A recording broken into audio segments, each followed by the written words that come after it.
Hey guys, festival season is still continuing, and on this episode of This Week in Barbecue, I wanted to introduce you to someone who is extremely amazing, Anthony DiBernardo of Swig Swine BBQ located in Charleston. Anthony is part of a collective group of amazing gentlemen, amazing pitmasters who came together to create something bigger and more impactful than themselves. And if you don't believe me, you don't have to. We've got a wonderful sit down with Anthony for you to listen to. Enjoy it. Ladies and gentlemen, my name is Rasheed Phillips, your host of This Week in Barbecue, the barbecue-focused podcast with hot recipes and even hotter takes. I would love, and I'm very honored, to have the opportunity to introduce you to one of the only people in barbecue that makes me feel small when I get a hug, and his heart is actually 3 times his stature, Mr. Anthony DiBernardo of Swig Swine. Anthony, thank you so much for being here, brother. Yeah, man. Thanks for having me. Honored. Honor is all mine. So for those people who have no taste buds and put raisins in their potato salad, can you explain to them who and what you are and how amazingly good you are at it? Well, I don't know how good I am at it. Lucky. My name is Anthony. I am proud and fortunate to be the owner of Swig Swine BBQ with 6 locations now, 5 locations in and around the Charleston area, and one of our newest locations in Myrtle Beach. So we are, expanding a little bit outside of our normal market, and It's been good so far. But that's it, man. I have an amazing team behind me that makes me look good every day and allows me to do what I do. We both have that in common. We have great people around us that make us look good. Yeah.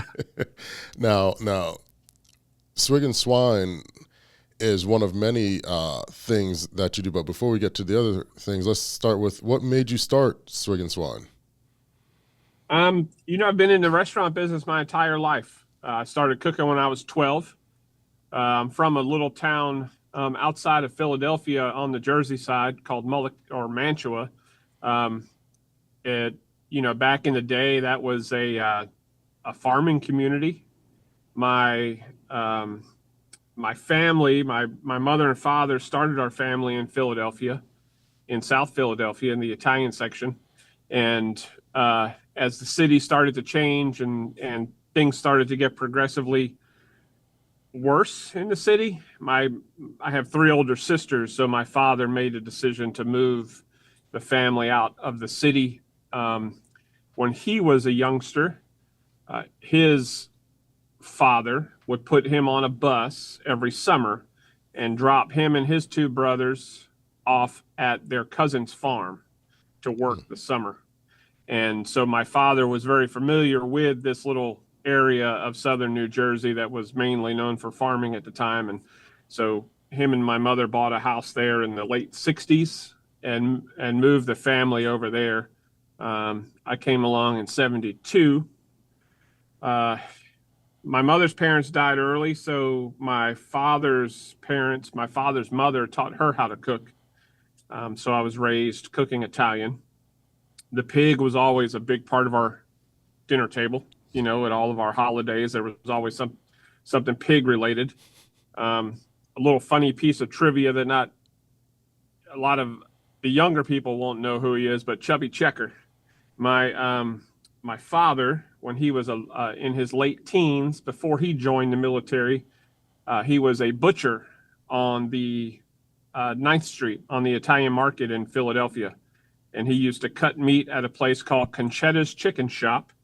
And the guy he used to stand next to and cut meat eventually made it big and became Chubby Checker. So that's my dad's claim to fame. He cut meat next to Chubby Checker. But my dad, with a history in butchery, at some point one of my sisters married into a German family, and they used to raise their own hogs. So every fall, my dad would get a refrigerated trailer on site, and we would do the slaughter and we would do the butchery, and we'd put everything away for the winter. So that was my first real introduction to whole hog butchery and That was at a ripe old age. I think my first one was 10 when I was 10. Wow. When I was 12, I got a job scrubbing pots. Go Birds. Ron Jaworski's Eagle's Nest in southern New Jersey. And I started scrubbing pots in the kitchen of the country club there at the banquet facility. And then by 13, I had made my way up to the hotline, and I was cooking on the hotline. And that's what I did all the way through high school. When it came time to go to college, I was never the best student, so I opted for military service. And I joined the Navy the September of my senior year. And I finished out my senior year, and then I left in June to do my basic training in San Diego. When basic training wrapped up, they asked if anybody wanted to volunteer for submarines. Before I left, my father said, whatever you do, don't volunteer for submarines. So, of course, I volunteered for submarines because I'm like, well, shit, it's got to be good if he says not to do it. Got to be something I'm missing. So I volunteered for submarine duty. I got sent to Groton, Connecticut, completed submarine school, and reported to my first boat in Charleston, South Carolina. You do that whole, the universe is sending you signs thing. And the only house I ever lived in, my home address was 681. When I walked up the gangway to my first submarine, the number on the hull was 681. Oh, So, wow. yeah, that was a God sign there. I did my 4 years in the military, or I did 4 years on the submarine. I cooked for 130 guys, 4 meals a day. That was right at the height of the Persian Gulf. So I spent a lot of time in the Mediterranean. My secondary job, when you're on submarines, you have 2 jobs. You have your normal everyday job, and then you have a battle station job. My secondary job was a fireman. So I've always been around fire.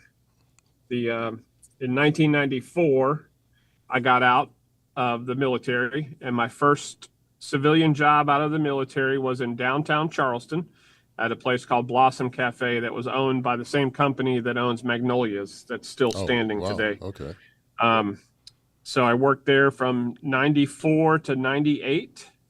And then in 98, I moved down to Kiowa Island, and I took over the old hotel that sits at Kiowa Island. I was hired there it was a 2-diamond facility at the time.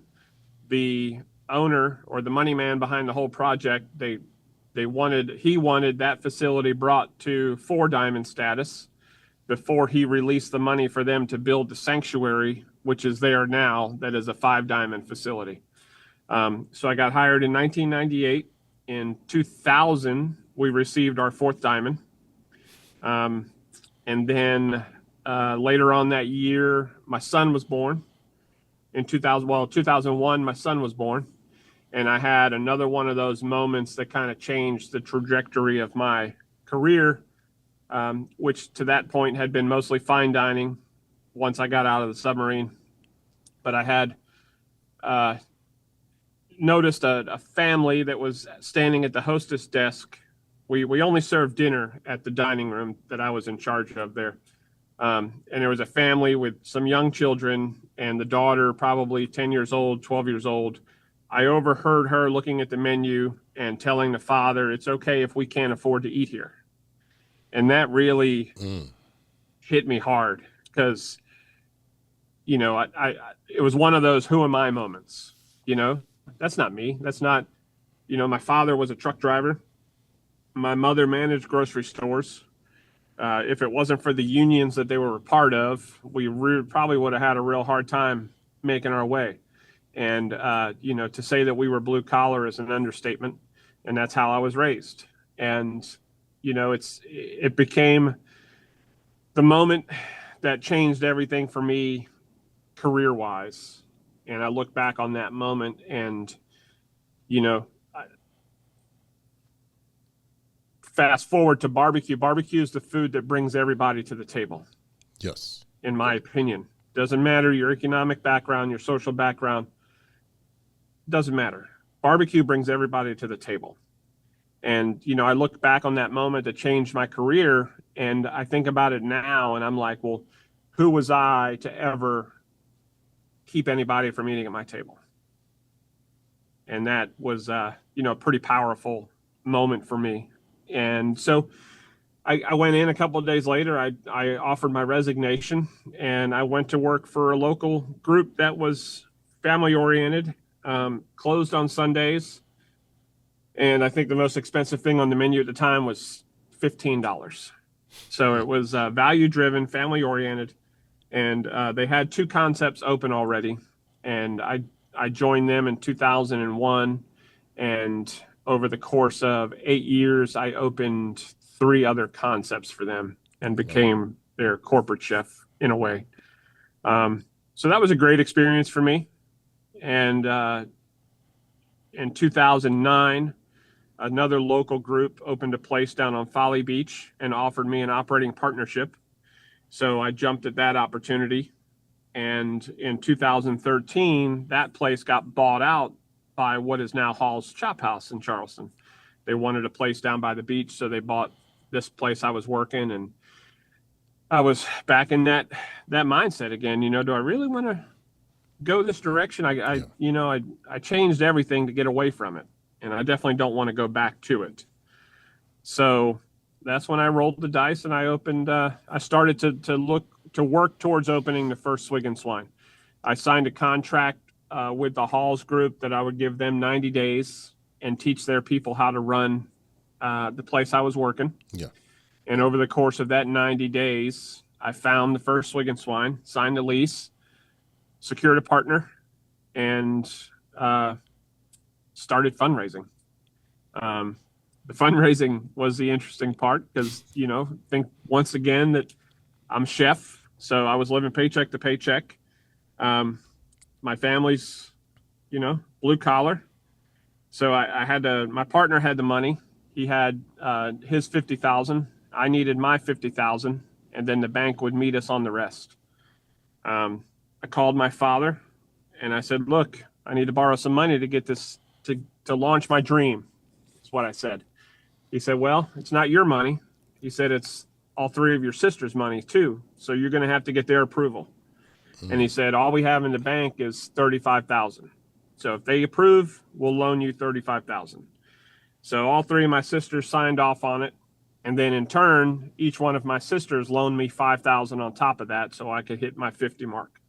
Wow. That was September of 2013. I raised my 50. We got the money from the bank.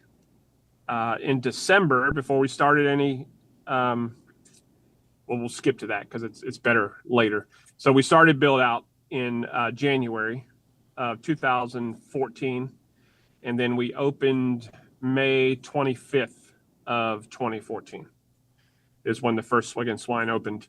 Fast forward to Father's Day weekend in June. My parents came in for the grand opening party. My dad was standing at the bar. My dad's a big Hennessy drinker. Well, used to be. So we always had a bottle of Hennessy for him. He was at the bar, had his Henny, and he looked at me. He said, I'm going to tell you something.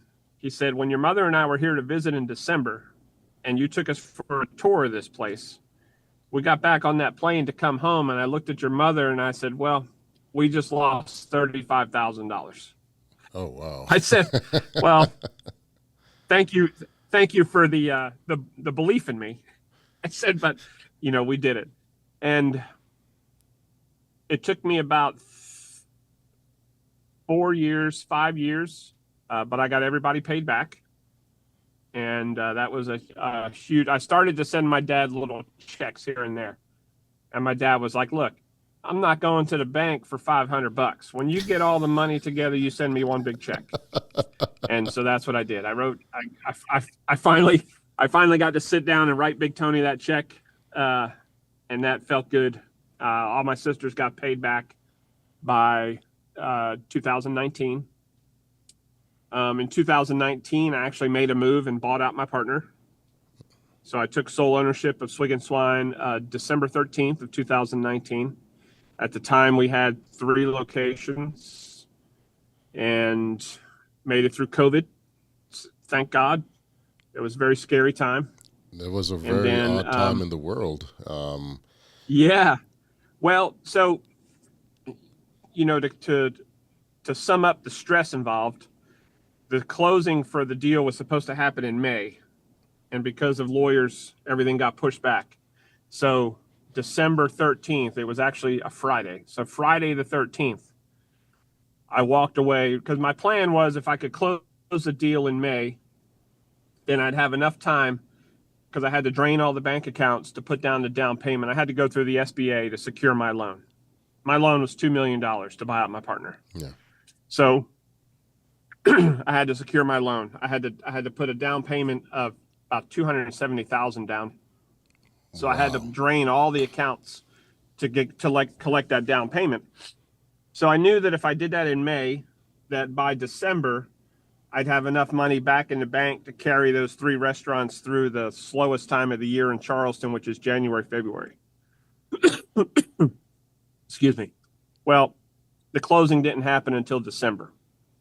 So I walked away from the closing table in December with $70,000 in the bank to carry 3 restaurants and 100 plus employees through the 2 slowest months of our year. I was stressed. My SBA payment was $23,000 a month. So, I was stressed. Yeah. I said, okay, even if I break even at the restaurants, I have enough money in the bank to pay 2 payments worth of my SBA before shit gets real. And then COVID hit. So, and I was like, holy shit, what are we going to do now? Yeah. So I rallied the troops. In South Carolina, our shutdown orders came on a Monday from our governor. We had until Wednesday to switch all of our places to go only. A lot of places were just closing down because, everybody thought it was just going to be a 2-3 week thing. I pulled everybody together in the room. We essentially laid off every hourly employee we had. And I took all of my salaried managers and my directors, and we divided up stores, and we opened back up that Wednesday to go only. Now, if you think back, you remember about all the shortages. Yeah. Eggs, milk, paper towels, toilet paper.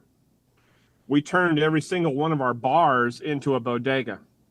So when you came in to pick up your to-go order, I had toilet paper for sale, paper towels for sale, eggs, milk, butter, you name it. If the grocery stores didn't have it, I got it through Cisco, hoarded it, sold it to you at the bar. We had projected that if we were able to do 10,000 a week per store during COVID, during those couple weeks, that we'd be okay, because I didn't want to fall behind on rents. I didn't want to have to ask my landlord to cover rent. So my math was, if we could do 10,000 a week per store, I'd have enough to cover rent, cover my insurance, and pay all my salary managers. Yeah. We came out of the first week of COVID doing 30 grand a week per store. Wow. I paid every bill I had to pay. I took 50% of what we had made extra, and I went to Harris Teeter and I bought $100 gift cards. And all of my hourly employees that we laid off, not only were they able to come in and get a free meal every day during COVID for their family, but at the end of the week, instead of a paycheck, I was able to give them $100 gift cards, 3-4 of them together. So I was paying people that were on unemployment with Harris Teeter gift cards, because Harris Teeter had a pharmacy too. That was my angle. And then Kingsford got a hold of what we were doing, and Kingsford came in and gave us $25,000 as part of their COVID relief to do that. So that helped out a lot. We bought a lot of gift cards with that money. And then about 8 weeks into it, I was able to start hiring back. We were so busy, I was able to start hiring back some of my hourly employees. And by 12 weeks into it, we were 80% staffed. Wow. But that's you. How much of your blue collar upbringing do you think sort of had the seeds and built that grit in you to find a way utilizing what was available to you? You know, not everyone is going to think to turn a part of their locations into a little bodega, and you already had the access. Like that takes some sort of, that came from somewhere. Uh-oh. Are you there? Sorry, Yeah. it's so damn hot here. My phone got hot. Oh. Yeah. Yeah, I had to put it in front of the air conditioning vent. Oh, okay. Okay. Yeah, it's hot. It's Yeah. Yeah, we're good now. good. Um, I was asking so you, that was COVID. Go yeah, ahead. I was asking how much of your upbringing, you know, you honor your father by saying, you know, he's a truck driver, you guys are blue collar, made do with what you have. How much of that do you think was the catalyst for your thought process to face COVID? Because here you are, having just bought your partner out, things are shifting. Not only did you shift to takeout, which everyone did, I went to takeout, but you said, hey, people are going to be coming here anyway. Let's set up a little bodega as well. Like that's a very unique thought process that not a lot of people have or would have come to. Failure was not an option. You know, I mean, I'm a scrapper. When it comes down to it, I'm a scrapper, and failure was not an option. You know, that $23,000 a month payment, it still hangs over my head. I got another 4 years left, and that I wake up every day, and when my feet hit the carpet every day, that's on my mind. I got to make that nut. And you know, even when we started to expand the company with these new locations, you know, that's, yeah, failure's not an option. I'm not going into debt for anybody. I respect it. I respect it because that took a lot. I remember I had the same thing. You know, we were doing our pop-ups for years since 2015, and I left a career in IT, 12-year career. I left in October of 2019, and then COVID hit in 2020. And I was the wedding and graduation and in-office catering guy. So what does the wedding and graduation and in-office catering guy do when everything is canceled? And there's nothing I can Not do. much. So Yeah. I immediately shifted, and we started doing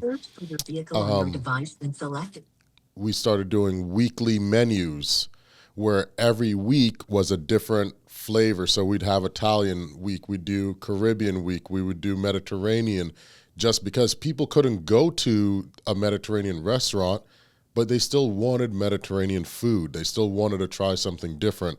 And I knew if I just did barbecue, I'd have a rough time. I said, well, there's other stuff we can go about, because a lot of it too, for me, was practical.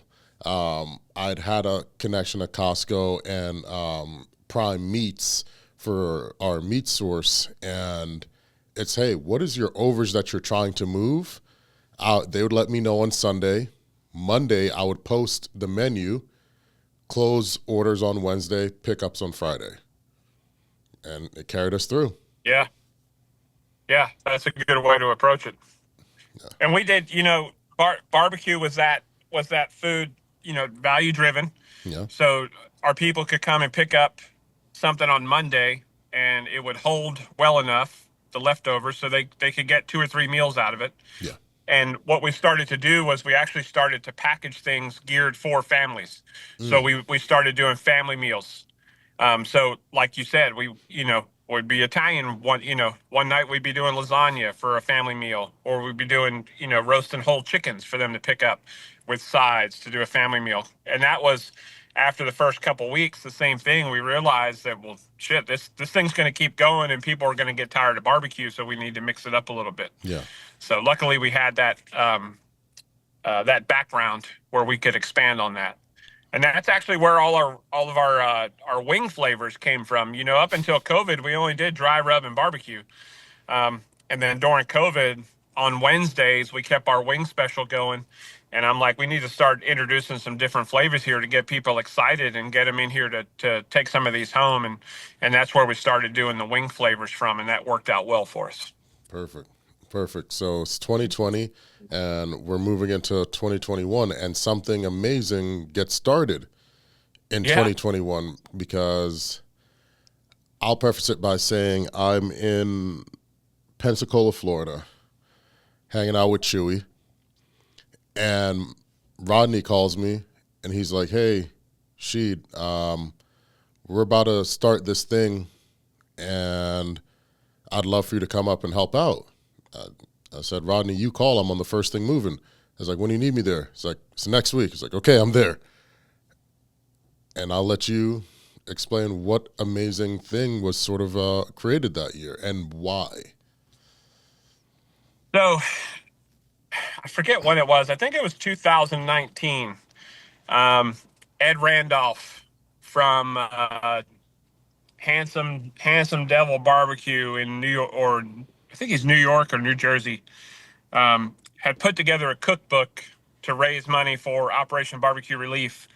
And in that cookbook, he had called upon some of us to submit recipes. So we did. Ken Goodman came by in 2019, shot photos. They published the cookbook. In 2020, before COVID, he did a cookbook tour. So Aaron from Home Team had a recipe in there. I had a recipe. So we hosted Ed here in Charleston to do a book signing and sell his book. And, you know, we were at that event and Aaron and I started talking, and Aaron was like, "You know what?" He said, it's about time that Charleston had its own barbecue only festival. Because up until then it was, you know, Charleston Wine and Food, which featured barbecue on a special night. Yeah. And that was the extent of our barbecue festivals. So I said, you're right. I said, we need to start putting things together. So Aaron went and started to talk to Rodney, was his first call. And then after COVID, I got approached by our two other partners in Holy Smokes, John Davis and Joe Norton. Joe had a piece of property on the river that they were using for events, and he wanted some more events to kick off there. So they started talking about a barbecue event. And I was like, hold the phone. I said, we need to get Aaron in this fold before we go any further. So a couple weeks later, the four of us met, and that's when we launched a little company called Q Events. And we started to throw together the first ever Holy Smokes BBQ Festival. Our first goal was just to highlight the barbecue scene in Charleston, as well as try to raise money for the two charities that we're very passionate about. And Aaron and his guys at Home Team Barbecue first got involved with Hogs for the Cause in 2014. And then I got involved in 2016, thanks to them. We've always been close, Home Team and I. And, I first got a chance to cook with Rodney at Big Apple Barbecue Festival. I offered to be a set of hands for him one time, and my son and I went up to help him cook, and him and I hit it off. And the barbecue scene in Charleston has always been, real tight knit. And so we launched the idea for the first Holy Smokes BBQ Festival. Holy Smokes BBQ is a 100% nonprofit. Every dollar that we raise, every dollar that we make at the end of the day, we split it right down the middle. 50% of that money goes to Hogs for a Cause. 50% of that money goes to our local Ronald McDonald House. If you're not familiar with Hogs for the Cause, it's an organization out of New Orleans that was started, I believe, 16 years ago. And the way they started pretty much sums up why we believe in them. They had a friend. The friend had a baby. The baby had cancer. They cooked a pig in their backyard. They put a mayonnaise jar by the gate. People stuffed that mayonnaise jar full of money on their way in the door. And at the end of the day, they gave all that money to the family. And that's what they do today, but they do it in the millions and millions of dollars level. Very big jar. Very big jar. Yeah, very big jar these days. But all that money that's raised through Hogs for a Cause goes to help children or goes to help families with children dealing with pediatric cancer in the form of grants, which is what really, the money's going straight to the families. We're not, there's a lot of research. I'm not knocking research. I'm not knocking the medical industry, but at the end of the day, that family is struggling. They're struggling because their children are sick. And I just tell you from experience, sucks. And to know that this family is getting the money they need, whether it be to help them with a mortgage payment or travel expenses or whatever, that's what really hits home with us is making sure these families get taken care of. And then you look at what else they do. So if there's a city like they've joked, they have their own version of a Ronald McDonald House called the Hogs House. Mm-hmm. So they go into cities that don't have Ronald McDonald houses, and they build these houses that act just like a Ronald McDonald House to take care of families while they're going through the battle. A few years ago, or a couple of years ago, we went to them and said, look, all this money that we're raising from Holy Smokes, we would really like to earmark it and make it count here in our home state. And they agreed. So last year, or a year and a half ago, we went to Greenville, South Carolina, to Prisma Children's Hospital, and we donated $1 million, the first $1 million in their $7 million capital campaign to build a hematology oncology unit. And this unit, not only was it, so the doctors sat with the architects. After the architects were done with the doctors, they got with the parents. So these parents were able to chime in and have these rooms built to where a family can survive in these rooms for months.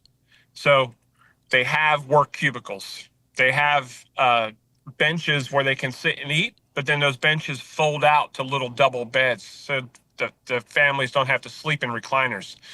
There are showers on the unit, so the parents don't have to leave the unit to go get a shower. There's a room where they can leave the room to take a meal if they want to get out of the room for a minute. So, that really hit home to us too, as far as, just making strides in making sure the families are taken care of. So we donated $1 million to that, and Hogs for the Cause helped us do that, helped us keep our money here in South Carolina. Our local Ronald McDonald House, over the past 5 years, we've managed to renovate every bathroom in that house. We've replaced every piece of carpet in that house, TVs, paint, you name it. And now we're in the process of a capital raise to build a brand new Ronald McDonald House right next to the existing one to extend us. I think we have 32 rooms now, and we're going to double our capacity in the new house. Wow. So, yeah, so that's where we're at with that. But last year we fell, the event fell on Veterans Day. So we were able to contribute a portion of our money to the Fisher House here in Charleston, which is the Ronald McDonald House for veterans going through treatment at the VA. Myself being a veteran, but we have numerous participants that come with us that are veterans, namely, Patrick Fegis, the Pride of Houston, who is a Purple Heart recipient. Him and his wife come in and help us every year at Holy Smokes, and they do amazing things with veterans. So that donation was kind of in honor of him, But that's it, man. That's our festival. We started with 24 phone calls to people that owed us favors for the first year. And now we're at over 56 pitmasters that come in every year. So we went from 24 to 56 real quick. VIP sells out every year very quickly. General admission sells out prior to the festival beginning. Yeah, man, it's amazing. It's a real feel good moment. I'll sum it up. The first year, I knew it was real easy for me to continue after the first year when I was sitting there, and I tell this story all the time. But so Chris Lilly, right? Yeah, yeah. Who am I to call Chris Lilly and say, "Hey, what the fuck? Who am I?" But anyway, here I am. I'm talking to Chris Lilly for a couple weeks before the thing, and he's giving me his list of ingredients to pull together for him. He's going to do half chicken, Alabama white style. Mm-hmm. And I just threw it out there. I said, "Hey, Chris," I said, "I make an Alabama white barbecue sauce." I said, "You want to use mine instead of having to make your own?" He's like, "Why don't you get everything I need to do mine and then bring yours and I'll taste it. And if I like it, I'll use yours." And I was like, "Okay." So we had ours. We had the ingredients. He comes in from the plane, Yeti backpack still on. I walk him up the ramp into the Cisco truck. I opened up the bucket, give him a spoon. He tastes ours. He's like, "That'll do." So it was like, big win. Yes. Big win. Yes. And I was cooking with him that first day, that first festival, that first year. And he looked at me and he said, "Anthony," he said, "you have something special here." He said, "This is probably one of the most well-organized and run events that I have ever done. And I've done a lot." Yeah. And, that right there solidified to me mentally the fact that Holy Smokes belongs. Yes. That Holy Smokes has a place in festival world. But not only that, because our mission, one of our other missions going into Holy Smokes was to make it easy for the participant, to make it easy for the pitmaster coming in. I don't want Chris Lilly having to do 300 half chickens and just cooking the entire day with his head down and not being able to enjoy himself or interact with the people. So, we split those duties between multiple people in the pits, in the villages. And I really think, nobody spends a dime to get here. We make sure that, things are covered, hotels are covered, all your groceries are covered. We offer stipends for travel. You're coming to help us, and we really appreciate that. And I think that helps also, like the attitude of the pitmasters when they get there. And I think as it gets more and more into it, I think the pitmasters are realizing, or at least I try to portray to them every year in my gut-wrenching, tear-soaked speech every year. I feel like you purposely try to get us out there, just grown men, just bawling, because every year those speeches hit every year. Well, I just want everybody to know the impact that they make. Yeah. That sacrifice of your time over the course of 2 or 3 days, no matter how long you come in, that's the impact of your time with us is immeasurable. The lives that we touch, the families that we help is just absolutely incredible. And we can't do it without them. We can't do it without everybody. And I think that's really important that everybody knows that and they see that. How many festivals, I've done it. I do events, I come and go. I don't even know what I did it for. Yeah. What? Yeah. And that's sad. I don't even know who I helped or I can, and now I'm selfishly now I go to events, and my wife and I did an event not too long ago, and I looked at my wife, I'm like, nobody even thanked us for being here. Yeah. I said, that sucks.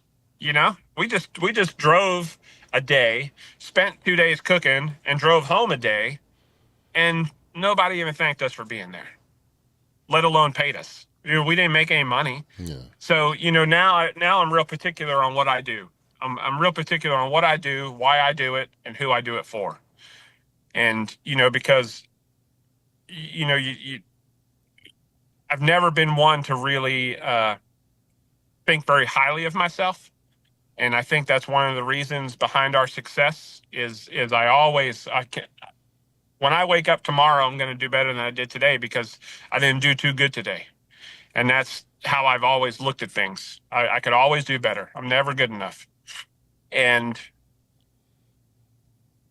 I kind of I look at that when I look at our event. Like, what can we do better? How can we be better? But that's it, man. That's Holy Smokes in a nutshell. Well, We do it for the kids. we do. And I have to say, as someone who's been there from the very first one, I remember pulling up that first night as the barrels are getting loaded. Sam Jones is pulling in, everybody's there, and we're just going on. It's one of my favorite ones to attend every year. And I love doing it. I love the fireside chats, but I have to say, my sis would always joke and tell me, us big guys have low self-esteem because we're so tall. Our heads are always in the cloud, and so it's our way of being grounded. And I have to let you know, you should have a higher sense of self, because it was after attending Holy Smokes, being invited out that first year, that it planted the seed for me to start Grill and Chill.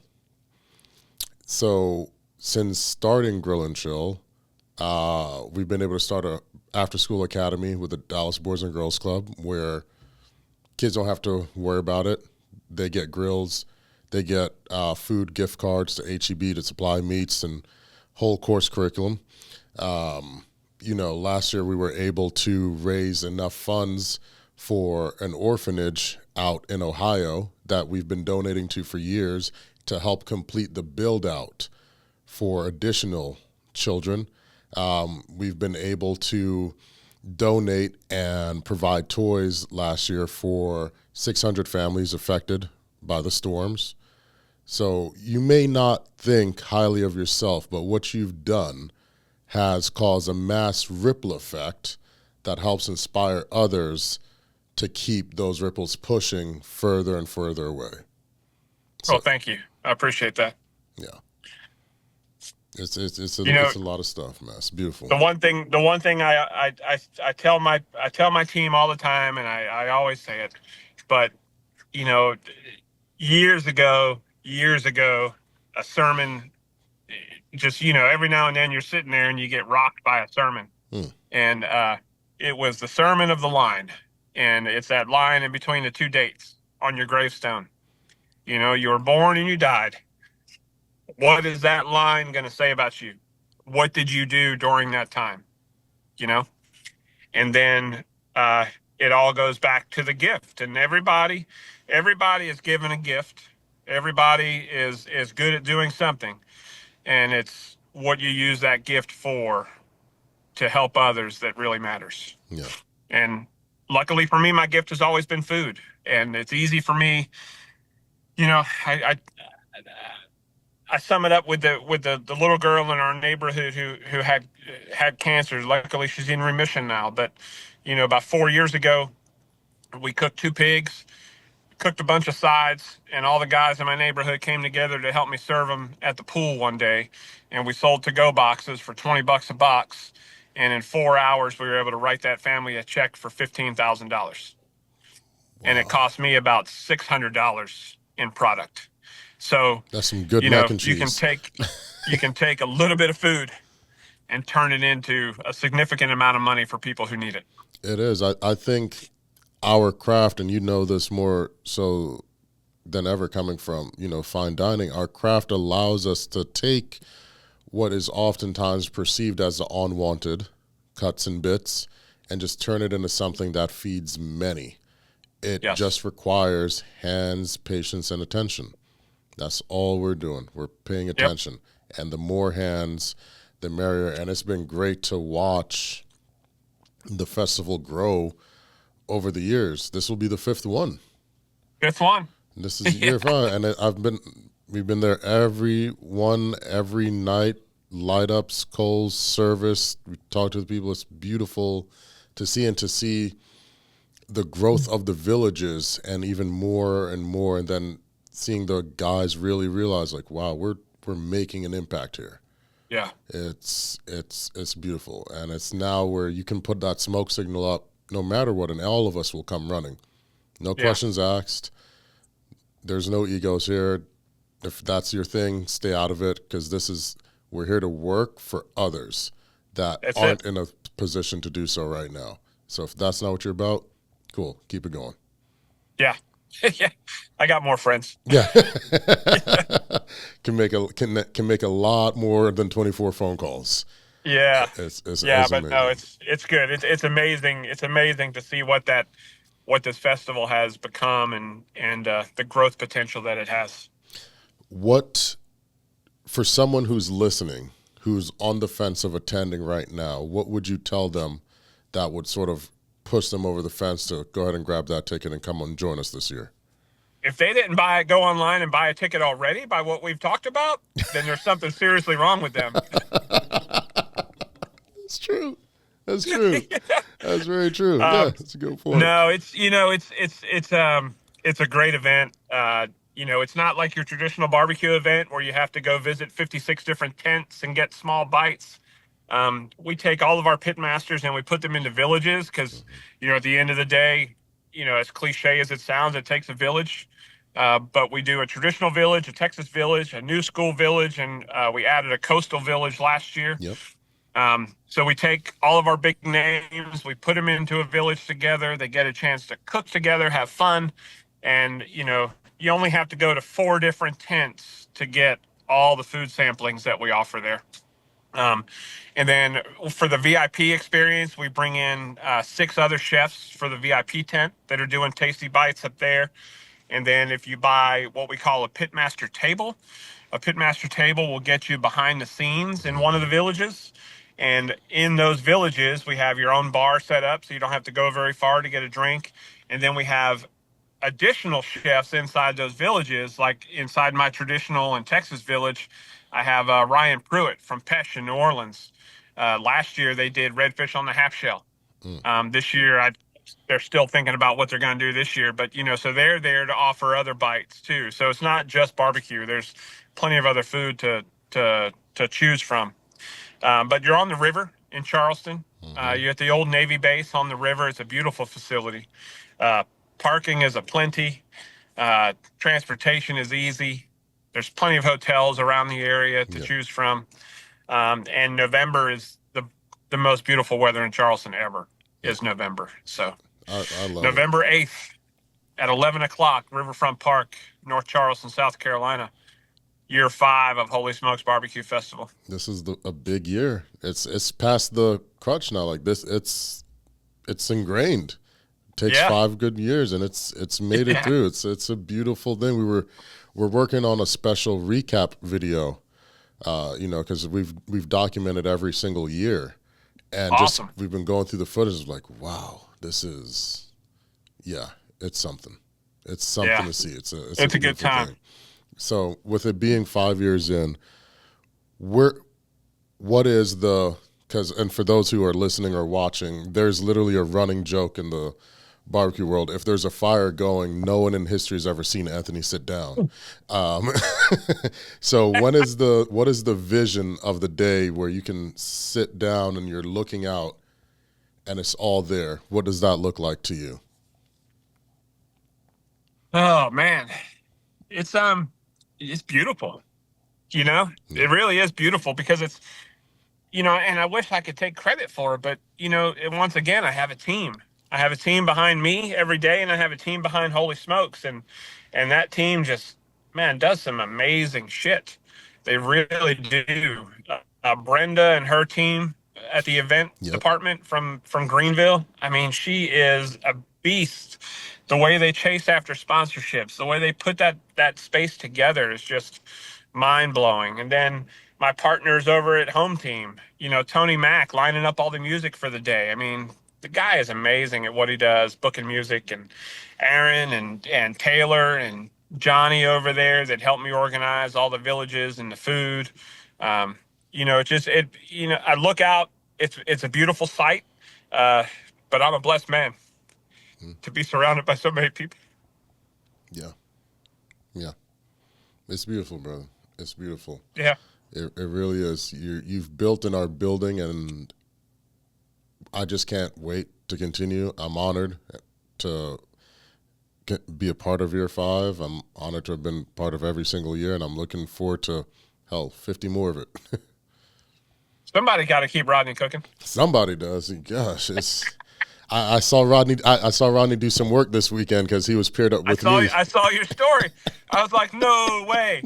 That definitely is. That was a Steve Irwin moment for sure. I said I had to capture because no one is ever going to believe this actually happened. I wouldn't have believed you. I was there and I couldn't believe it. I walked in. I said, "Wait a minute, what's going?" It's like, "Where's Sam?"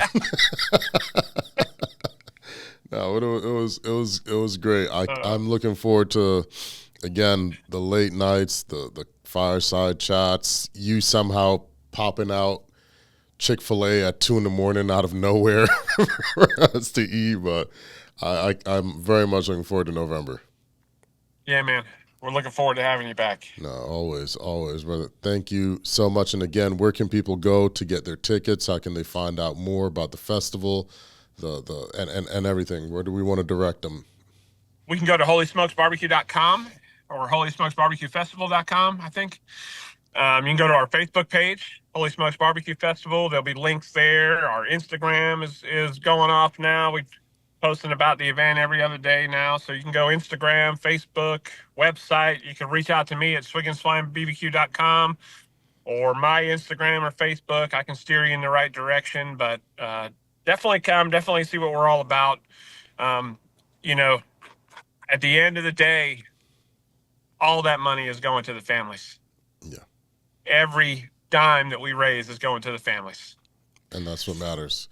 That's what matters. Because families out there, we know there have been some personal moments where you and the family are recipients, but just know, those listening, it's what you do in your contribution spreads further, and it's necessary. Like Anthony mentioned, it takes a village. We're all in this together.